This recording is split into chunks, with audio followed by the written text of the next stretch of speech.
Hello ladies and gentlemen, and welcome back to Georg Mack Plays the Classics. You're no longer a dinosaur, but you're happy to be back in the Rainbow Islands. This is subtitled The Story of Bubble Bobble 2 Outside of America, and is a continuation of the original. You've been transformed back into humans and are back home. As Bubby, you've been endowed with the power to shoot rainbows from your hands. An evil monster named Crabbo cast a spell on your fellow islanders, and you need to use your rainbow magic to break it. So explore 7 islands and collect a big diamond in each one.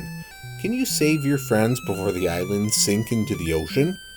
If you've played Bubble Bobble, which you definitely should, the premise of this sequel isn't much different. Instead of spitting bubbles, however, you shoot rainbows.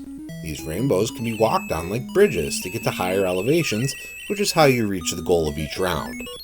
The rainbows are also weapons. If you hit the enemy with them, they will die and turn into an item for points or power-up purposes. When you jump on a rainbow, it falls to the ground. Holding the jump button allows you to hop on rainbows without letting them fall, like how you used to jump on bubbles without popping them. Crushing enemies with the rainbows turns them into colored gems. These colored gems are a secondary goal of each island level.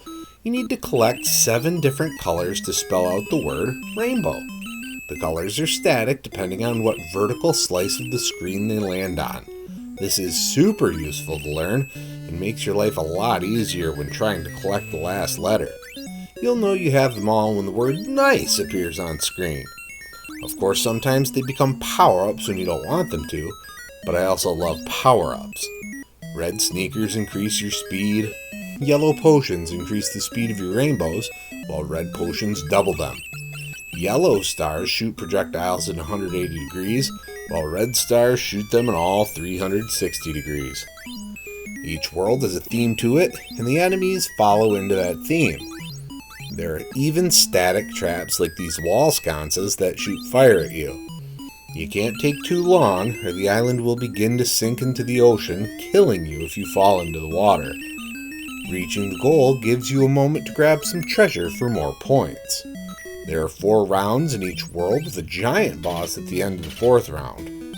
Later worlds require you to have collected the crystal ball to see them. I had to kill some invisible bosses as I didn't find the crystal ball until right before the final boss.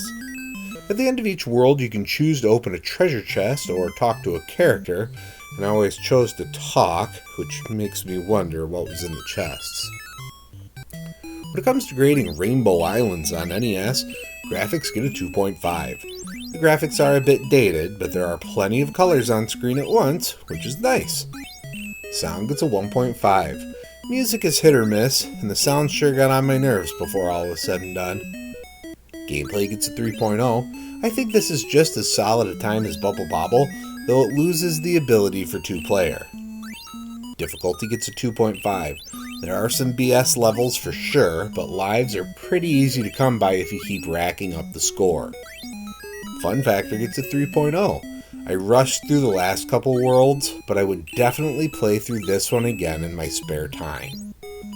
Overall, Rainbow Islands earns a 2.5 and gets a B-. I recommend you give this one a try for sure. It's a solid title.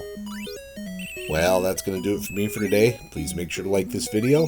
Let me know what you think of Rainbow Islands in the comments. And please subscribe to Head Drop Productions here on YouTube, because we want you here for each and every video we release. Because it is your destiny.